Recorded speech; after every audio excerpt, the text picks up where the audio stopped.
Hello students. इस video में हम डिस्कस करने वाले हैं जेई मेंस 2021 जो आपका फेब में हुआ है। उसमें आए हुए प्रोबेबिलिटी चैप्टर के क्वेश्चन जिसको बच्चे थोड़ा सा घबराते हैं देखकर। बट इस बार जितने भी 6 पेपर आपके हुए हैं फेब में, उसमें ज़्यादा मुश्किल क्वेश्चन नहीं आया। ठीक है, कुछ जो पेपर थे, जो कुछ शिफ्ट थी, उसमें तो बहुत ही आसान हुआ हुआ था।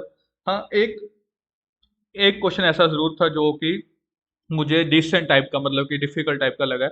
बाकी मॉडरेट लेवल के ही मैं उनको गिनूंगा। ठीक है। जैसा कि आपको पता है कि हर शिफ्ट में एक एक क्वेश्चन तो कंपलसरी आता ही आता है। बट किसी शिफ्ट में मैंने देखा है कि 2 क्वेश्चन भी आए हुए थे, और जिसमें 2 आए हुए थे उसमें एक क्वेश्चन डिफिकल्ट था, मतलब कि वो ना करने वाला ही था। ठीक है। बिना टाइम वेस्ट किए let's start. This is first question. If A and B are subsets of X, ठीक है, आपको एक्स सेट गिवन है, then find the probability that such that n A intersection B is 3। सबसे पहले तो subset कितने होंगे? अगर 5 एलिमेंट हैं तो टोटल नंबर ऑफ सबसेट, अगर मैं ए की बात करूं तो वो भी 2 की पावर 5 बनाएगा, और बी की पावर बात करूं तो ये भी 2 की पावर 5 बनेगा। जो टोटल सबसेट है वो कितने बन जाएंगे? दोनों को मल्टीप्लाई कर दो, 4 की पावर 5। और आप इसको लिख सकते हो 2 की power 10, no problem at all. ठीक है। अब वो कह रहे हैं कि इंटरसेक्शन में सिर्फ 2 एलिमेंट होने चाहिए। अब अगर मैं सबसेट की बात करूं तो ये ऐसा सीन होता है, ये यूनिवर्सल सेट, ये ए सेट, ये बी सेट, ये इंटरसेक्शन में वो कह रहे हैं कि 2 ही एलिमेंट होंगे।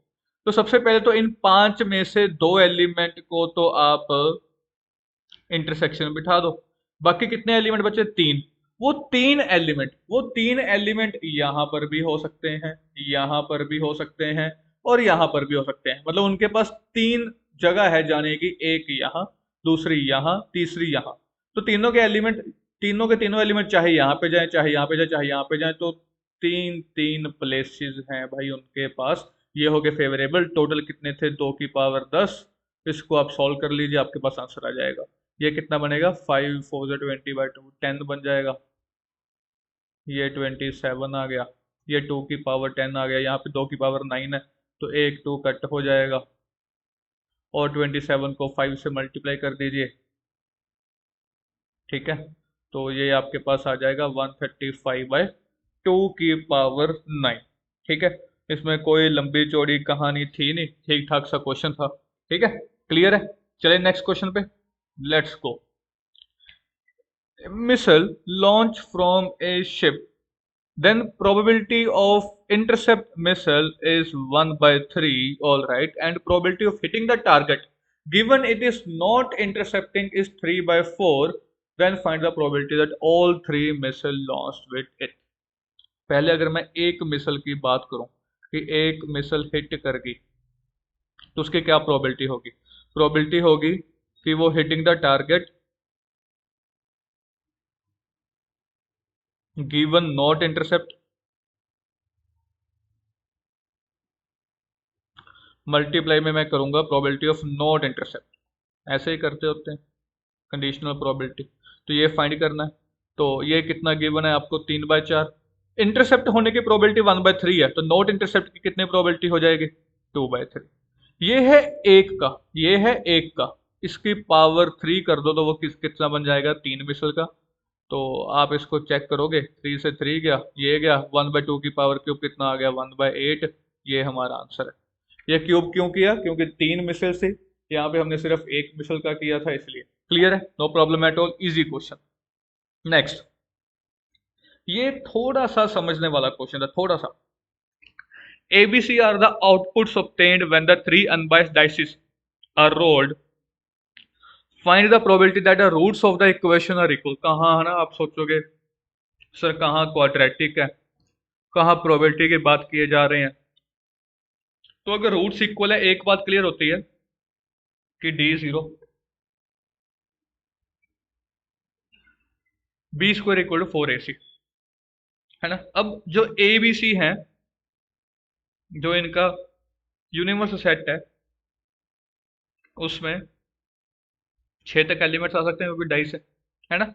तो जो B² है, इसकी मैक्सिमम वैल्यू, B की मैक्सिमम वैल्यू 6 हो सकती है, मैक्सिमम B² की 36 हो सकती है। इसका मतलब जो 4AC है वो हमेशा 36 से लेस देन या इक्वल टू होगा, या मैं कह सकता हूं कि AC का product less than equal to 9 होगा। क्लियर है मेरी बात, है ना? अब हम देखते हैं कि क्या क्या हो सकता है। अगर मैं आपको कहूं कि B की वैल्यू 1 डाल दो, अगर B 1 हो गया तो AC की वैल्यू 1/4 हो जाएगी। इसके लिए हमारे पास AC में कोई भी, क्योंकि फ्रैक्शन में तो आता ही नहीं है, AC में आएंगे तो ये नेचुरल नंबर आएंगे फ्रॉम 1 to 6, तो ये तो हो गया रिजेक्ट। अगर मैं बी की वैल्यू 2 पुट करूं तो ये हो गया 4, तो ए सी की वैल्यू कितनी आएगी 1, तो इसका सिर्फ एक ही पेयर बनता है 1,1। ये मेरा फेवरेबल निकाल रहा हूं मैं। अगर मैं बी की वैल्यू 3 पुट कर दूं तो ए सी आएगा 9/4, which is also not possible. मतलब कि ओड वाले तो आने ही नहीं है यार, आप यहाँ से यही अंदाजा लगा लो। ए सी आएगा 25/4, 4 ठीक है। तो क्या क्या आ सकता है, बी की वैल्यू 4 आएगी। अगर b की वैल्यू 4 आ गई तो बी स्क्वायर क्या बन जाएगा 16, 16/4 क्या होता है 4, तो ए सी आएगा 4। तो 4 कैसे कैसे आता है 1,4, 4,1, 2,2। अगर b की वैल्यू 6 कह दूं तो बी स्क्वायर हो जाएगा 36, 36/4 कितना हो गया 9, तो ए सी आएगा 9। तो क्या पेयर बन सकता है सिर्फ 3,3। तो कितने फेवरेबल हो गए 1 2 3 4 5, ठीक है। तो 5/216 ये हमारा आ गया आंसर, क्योंकि टोटल तो 6 की पावर 3 ही होगा। टोटल नंबर ऑफ आउटकम्स तो 6 की पावर 3 ही होंगे। क्लियर है, समझ आया? मतलब अगर थोड़ा सा दिमाग चलाएं तो हो सकता था, ठीक है। क्लियर है।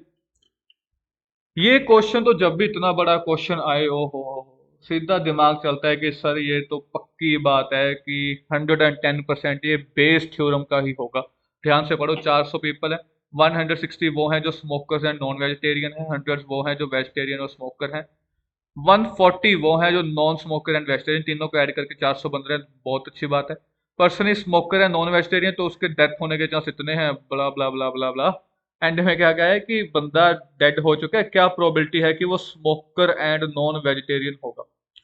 स्मोकर एंड नॉन वेजिटेरियन का मतलब है कि वो इस कैटेगरी की बात चल रही है। स्मोकर एंड नॉन वेजिटेरियन की बात चल रही है। क्लियर है। तो क्या प्रोबेबिलिटी होगी, probability that smoker and non vegetarian, और वो डेड हो चुका है। तो इसको कैसे निकालते थे हम, सबसे पहले ऊपर तो इसकी इसकी क्या बन जाएगी 160/400, यानी कि 16/40। और स्मोकर और नॉन वेजिटेरियन के डेड होने की क्या प्रोबेबिलिटी थी, स्मोकर या नॉन वेजिटेरियन 35%, 35% का मतलब 35/100 अपॉन, ये तो आएगा ही आएगा, प्लस अगला कौन सा है 100, तो 100/400 कितना हो गया 1/4। और वेजिटेरियन और स्मोकर की डेथ होने की 15%, प्लस आगे है 140 यानी कि 14/40, और उसकी डेथ होने की प्रोबेबिलिटी 10% है, यानी कि 1/10। बस बच्चों आपने अब इसको सॉल्व करना है यार, ये अपने आप कर लेना। सारा कुछ कैलकुलेट करने के बाद आपके पास 56/85 आना चाहिए। सबसे आसान क्वेश्चन मैं इसको मानूंगा जो आपको डायरेक्ट आया हुआ है एनसीईआरटी वाले लेवल के क्वेश्चन में को उठा के। क्लियर है बात, बेस थ्योरम आनी चाहिए बस, nothing. Next, a fair coin is tossed a fixed number of times, and probability of getting 7 heads is equal to probability of getting 9 heads. All right.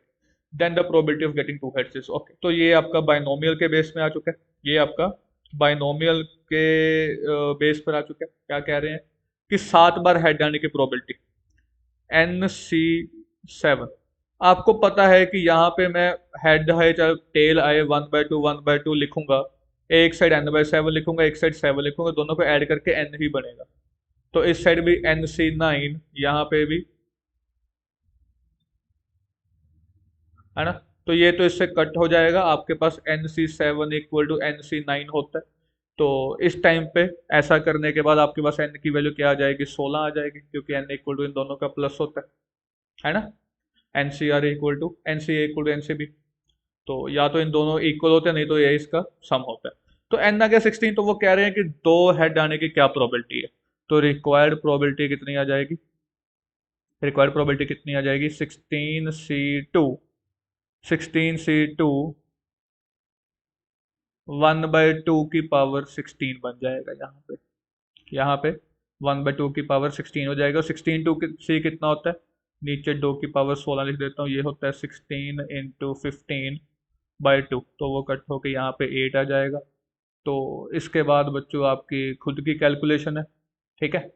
इसके बाद आपकी खुद की कैलकुलेशन, ये 8 जो होता है 2 के बाद 3 होता है, अगर काटना डायरेक्ट ये काट दो तो 5/2 की power 13, which is my option number A. ये भी एक इजी टाइप का क्वेश्चन था, ऐसा ही एक अटेम्प्ट में एक शिफ्ट में एक और आया हुआ था, जिसमें यहाँ पे इवन नंबर ऑफ लिखे हुए थे, तो उनमें इवन वाले सारे ऐड करने थे, जैसे 2 वाले भी, 4 वाले भी, 6 वाले भी, ऐसे करके, ठीक है। सेम क्वेश्चन एक और शिफ्ट में भी आया हुआ था। क्लियर है। नेक्स्ट। ओ हो, क्या यार, क्या क्वेश्चन है ये।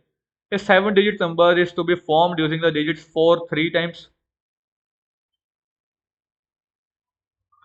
5 2 times, 3 2 times, such that the number is even। तो 1 2 3 4 5 6 7 इवन बनाने के लिए पीछे 4 एक फिक्स कर दो।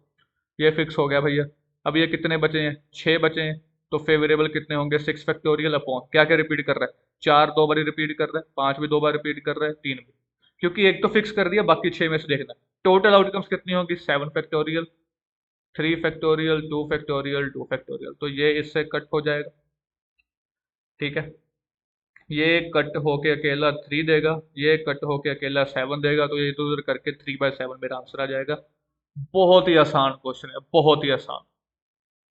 ये क्वेश्चन मुझे लगा कि यार हाँ, डिफिकल्ट है, ओके, मतलब कि पेपर में जहाँ पे हमारे पास इतना ज्यादा टेंशन का माहौल होता है, उस टाइम पे ये क्वेश्चन कर पाना, मतलब जो बच्चे ने कर लिया वो बच्चा ब्रिलियंट है, मैं ये मानता हूँ, ठीक है। अगर नहीं किया तो कोई बात नहीं, बाद में इसको देखो, एनालाइज करो, बाद में तो हो जाना चाहिए। तो क्या लिखा है कि 3 इवेंट्स हैं, B1, ओनली B1 होने की प्रोबेबिलिटी अल्फा है। तो मैं 3 है मेरे पास, तो मैं तीनों की पहले तो प्रोबेबिलिटी अपनी अपनी एक्स वाई और जेड मान लेता हूँ, ठीक है। तो ओनली B1 की अल्फा, ओनली B1 का क्या मतलब है कि ये तो हो रहा है इवेंट, ये दोनों नहीं होने चाहिए, तो इनका कॉम्प्लीमेंट ले लो। सिमिलरली ओनली B2 की बीटा, इसमें क्या होगा फिर, ये और ये नहीं होंगे। और ओनली B3 की गामा, है ना, ये लिखा हुआ है। उसके बाद क्या कहा है कि नन ऑफ द इवेंट होने की प्रोबेबिलिटी P है, तो P में क्या आ जाएगा, 1 - x, 1 - y, 1। इसमें देखो लिखने वाला काम भी है ना, बहुत ज्यादा। बाकी आगे भी दिमाग चलना ही चलना है हमारा, ठीक है। इसके बाद अब क्या होने वाला है, अब ये भी कंडीशंस कुछ गिवन है। पहली कंडीशन है α-2 beta times P equal to alpha beta. जब भी ऐसा कुछ हो ना, तो अल्फा बीटा को इधर डिवाइड कर दो, तो आपके पास कुछ ऐसा आएगा, 1/बीटा -2/अल्फा इक्वल टू 1/P। वैसे ही जो दूसरी कंडीशन है, beta -3 gamma × P equal to 2 beta gamma, ये बन जाएगा 1/गामा -3/बीटा इक्वल टू 2/P, ठीक है। अब हमें B1/B3 यानी कि हमें x/z की वैल्यू निकालनी है, हमसे वो x/z की वैल्यू पूछ रहे हैं। तो सबसे पहले x की वैल्यू निकालने के लिए क्या करो, आप इसको और इसको कर दो डिवाइड, इसको और इसको कर दो डिवाइड, तो आपके पास क्या बनेगा, ध्यान से देखो। जब मैं डिवाइड करूंगा तो मेरे पास आएगा α/P। α/P लिखना है आपकी मर्जी है, जो मर्जी लिखो। α/P आपके पास आएगा x/1 - x। और जब मैं यहां से क्रॉस मल्टीप्लाई करूंगा, क्योंकि मुझे x की वैल्यू चाहिए, है ना, जब मैं यहां से क्रॉस मल्टीप्लाई करूंगा तो आएगा α - x upon, sorry, equal to px। ये px इधर आ जाएगा, तो x की वैल्यू आ जाएगी α/α+p। जैसे x आया है वैसे ही z भी निकाल लूंगा मैं, z आ जाएगा गामा अपॉन, ये p आएगा, p गामा + p, ठीक है। आपके पास अब अल्फा और, सॉरी, एक्स और जेड की वैल्यू निकल आई है ना। अब हमें इस पूरी चीज की कोई जरूरत नहीं है, तो अब मैं इसको करूंगा erase। अब मैं इसको करने जा रहा हूँ इरेज, क्योंकि हमारे पास स्पेस की थोड़ी सी कमी है। और इसका यूज हम कर चुके हैं, नो प्रॉब्लम एट ऑल।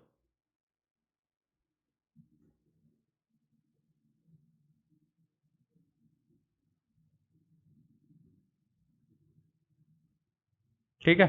अच्छा, अब अब x और z आ गया। जब मैं इन दोनों को डिवाइड करूंगा तो ये डायरेक्ट तो डिवाइड होंगे नहीं, क्योंकि हमें ऊपर ज्यादा चाहिए, तो दोनों का रेसिप्रोकल कर दो। तो वो मेरे पास 1 + p/गामा, जब मैं रेसिप्रोकल करूंगा, अपॉन 1 + p/ अल्फा कर देगा, ये वाली वैल्यू निकाल देगा।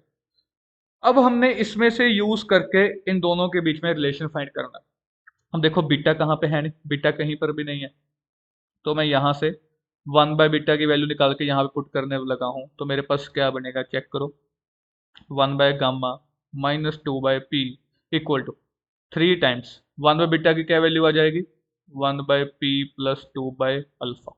यहाँ से आपने p/गामा की वैल्यू निकालनी है बस। तो यहाँ पे बन जाएगा 1/गामा -2/p, 3/p + 6/अल्फा, 1/गामा -6/अल्फा equal to 5/p।